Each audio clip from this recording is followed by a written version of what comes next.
Buenas, gente de YouTube, hoy les traigo una nueva creepypasta para el canal, pero antes de empezar me gustaría que apoyasen muchísimo el video.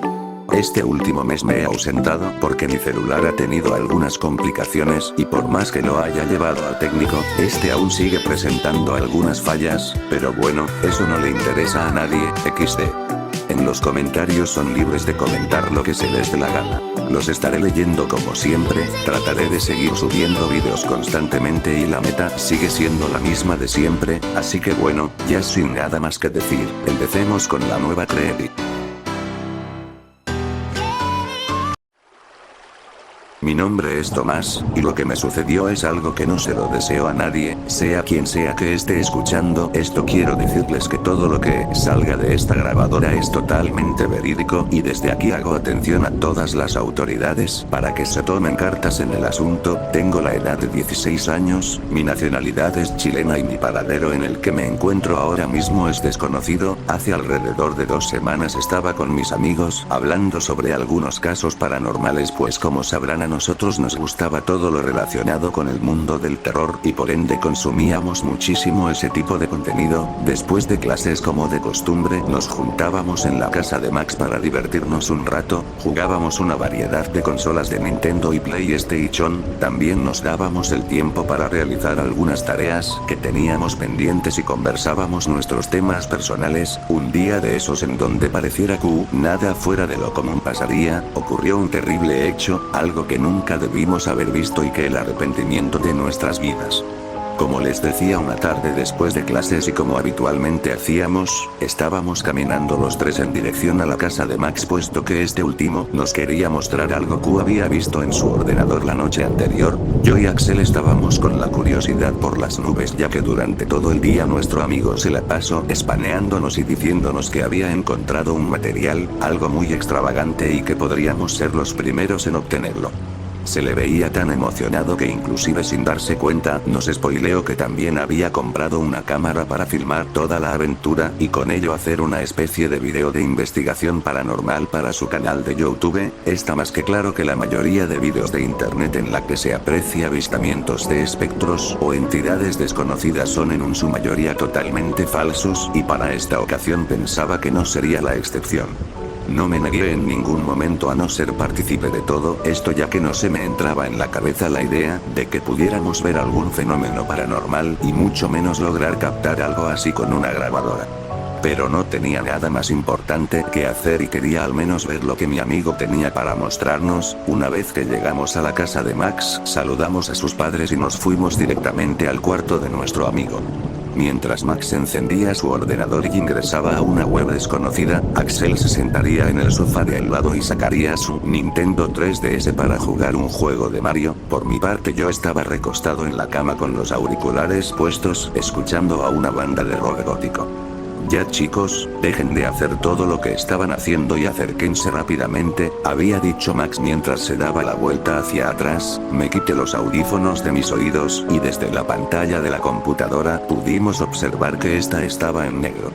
Axel le diría a Max que no había nada, que solo nos había estado vendiendo humo todo el día para al final no ver nada, pero antes de que pudiera terminar de decir su comentario y que estos dos empezaran a discutir, en la pantalla del ordenador de forma instantánea se pondría en estática, el sonido estaba muy fuerte y de fondo se escuchaban gritos desesperantes, empezaría a salir mucho humo de la computadora y de repente habría un gran temblor en la habitación.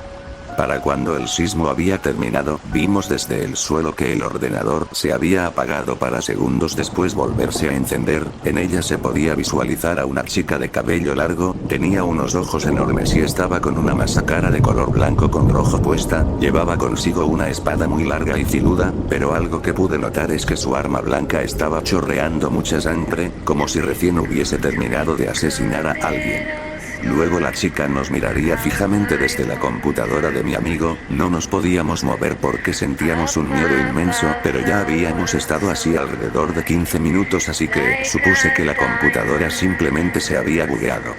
Me armé de valor y me dispuse a dirigirme hacia el escritorio para apagar el ordenador, pero antes de que tan siquiera pudiera llegar pasaría algo muy horrible. La chica de la nada haría un movimiento con sus brazos y nos empezaría a apuntar a nosotros con su espada.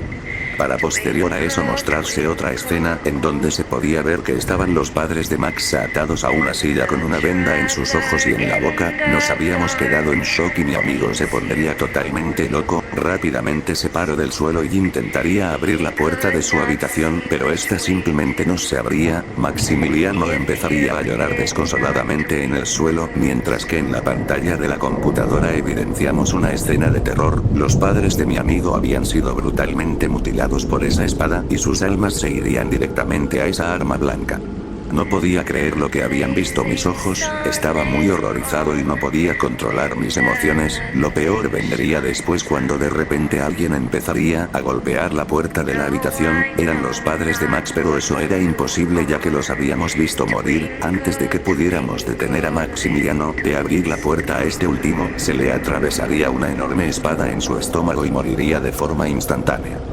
Yo y Axel estábamos totalmente paralizados, habíamos visto con nuestros propios ojos el fallecimiento de Max. Segundos después pudimos ver que el alma de nuestro amigo se había ido con esa espada. Axel empezaría a gritar fuertemente diciendo que ¿quién eres?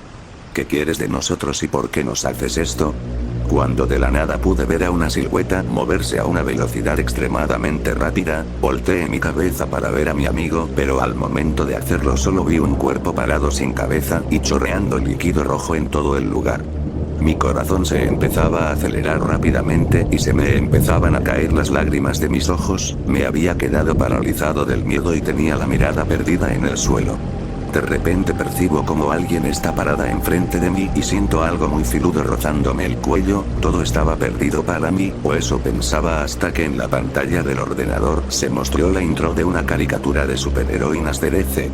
Aquella chica me agarró fuertemente del cabello y me arrastró hacia la pantalla de la computadora. Una vez que el capítulo había comenzado, pude notar que este mismo transmitía una vibra muy diferente, puesto que se nos mostraba las calles de Metrópolis durante la noche y el nombre del capítulo era La Purga de Katana. Las letras de este mismo pasaron de ser color blanco a un rojizo sangre, y entre las sombras se aparecía una silueta de una chica que poseía una espada, pero la máscara que ella llevaba puesta lo pude reconocer instantáneamente. Era la misma máscara que poseía la chica que terminó con la vida de mis mejores amigos. Pero esto no tenía sentido. ¿Acaso el personaje de una caricatura se salió de la pantalla o cobró vida?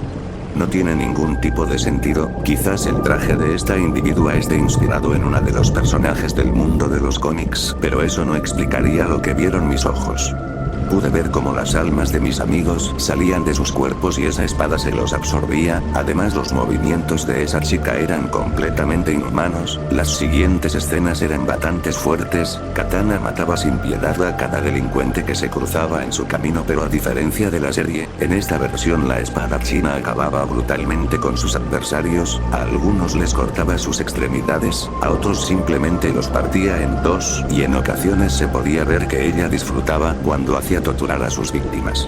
En una de sus tantas cacerías la policía intervino y pudo encontrar a Katana en pleno acto, pero cuando los hombres de azul le pidieron que bajara el arma y se pusiera de rodilla, esta de un momento a otro sacaría a relucir su espada y acabaría fácilmente con 4 de los 5 policías que se encontraban en el lugar. Antes de morir, el último que quedaba mandaría un llamado de emergencia para segundos después. Sin previo aviso aparecerían los Invencibles Hermanos, quienes estaban conformados por un Linterna Verde, Flash, Green Arrow, Aqualad, Hawkman y Steve Trevor. Este grupo de chicos harían uno por uno su presentación, pero una vez que terminaron de hacerlo, se podía observar que Katana no hacía ningún solo movimiento. Fue entonces que Hal Jordan dio la orden de ir a atacar a la espada china. El primero sería Flash, quien con su velocidad empezaría a correr en zigzag en todas las direcciones del lugar. Green Arrow por su parte empezaría a lanzar varias flechas explosivas al azar hacia el cielo para que estas mismas después caigan en picada en donde se encontraba Katana. Linterna Verde, con el poder de su anillo, haría una raqueta de tenis con la cual se pondría a redireccionar cada explosivo que se saliera del área en donde se encontraban peleando, pero algo saldría mal. Aquella individua seguía sin hacer ni un solo movimiento y los ataques que estaba recibiendo parecían no afectarle en nada.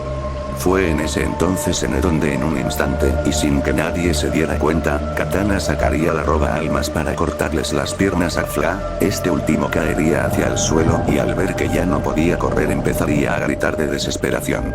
El único que tuvo reacción rápida del equipo fue Outman, quien apenas vio lo sucedido buscó el grifo de agua más cercano, esto para que Aqualad entrara en acción, pero el chico se le podía ver muy aterrado, estaba temblando del miedo y su mirada estaba completamente perdida después de haber visto la muerte de su amigo. El segundo en caer sería Green Arrow, quien sin darse cuenta había recibido el ataque de la espada, pero aquí pasó algo diferente, ya que su alma al momento de salir de su cuerpo empezaría como a derretirse y a sufrir de dolor. Linterna Verde se dirigía a golpear a Katana, y con el poder del anillo pudo realizarle múltiples ataques, desde un puño gigante hasta crear una espada algo similar a la de la chica. Por un momento la pelea entre estos dos personajes llegó a ser muy igualada, sin embargo por cada 3 ataques que le hacía Linterna Verde a Katana este recibía como 5 y en su cuerpo había recibido varias cortaduras de la espada. A medida que pasaba la batalla, se podía observar que Linterna Verde había gastado una gran cantidad de energía, mientras que Katana seguía como si nada, sus ataques eran cada vez más fuertes y su velocidad aumentaban considerablemente. De repente desde el cielo reaparecería Outman para realizar su ataque, pero antes de que tan siquiera pudiera hacerlo Katana le atravesó la espada por el estómago y luego hizo un movimiento súper rápido con la espada para no dejar ningún rastro de Hombre de Halcón. Hal Jordan estaba muy cansado y ante la pérdida de 3 de los mejores integrantes del equipo le diría a Steve Trevor que se fueran rápidamente del lugar, que él iba a hacer todo lo posible para retener y distraer a Katana, pero no iba a ser por mucho tiempo, así que por eso era crucial que se fueran lo antes posible de ahí. Pero para la sorpresa de todos, Gar se negaría rotundamente diciendo que eran un equipo y que ya no podía seguir huyendo. Fue entonces que el chico con su poder recrearía nuevamente al gran monstruo de agua que venció a Zod y con todas sus fuerzas empezaría a atacar a Katana. Linterna Verde aprovecharía ese momento para alejar a Steve Trevor del área de batalla, pero una vez que regresó pudo ver cómo la chica había acabado sin ningún esfuerzo con el monstruo, haciendo que su espada lo atravesara hasta llegar al cuerpo de Aqualad y dejar a este último sin vida. Fue entonces que una intensa lluvia se hizo presente en la ciudad y el sonido de las gotas cayendo hacia el suelo se harían cada vez más fuertes. En algunas escenas se mostrarían los cuerpos de los superhéroes fallecidos y en otras se podía observar a un Linterna Verde mirando fijamente a Katana. Antes de que ambos personajes dieran su última pelea bajo la intensa lluvia de aquella noche de Metrópolis, la pantalla del ordenador se pondría en negro para segundos después mostrarse el noticiero local de la ciudad. En este se mencionaba el fallecimiento de un equipo policial y también de 5 adolescentes, quienes para mi sorpresa se revelaría su identidad secreta a todo el mundo, puesto que la reportera empezaría a nombrar uno por uno sus nombres y sus superpoderes. La mayoría de las personas estaban completamente sorprendidos, ya que eran unos chicos muy jóvenes y varios de ellos llevaban una vida común y corriente. Luego se mostraría unas tomas en donde se apreciaba las fotos de los chicos y como cada estudiante de la Academia Metrópolis se despedían de la que alguna vez fueron sus compañeros de clases. En otra escena se podía ver su funeral y cómo las superheroínas se despedían y les dedicaban unas últimas palabras a sus compañeros. Entre las multitudes estaban la presencia de varios superhéroes como Clark Kent, el multimillonario Bruce Wayne y la Mujer Maravilla. Estaban casi la mayoría de los personajes de la serie a excepción de Batichica, quien en otra escena se podía ver que estaba junto a Batman y el comisionado Gordon en el lugar de los hechos junto a un grupo de policías. Pero a lo lejos, en las sombras se podía apreciar nuevamente la silueta y la máscara de Katana, quien preparaba su arma para una última cacería.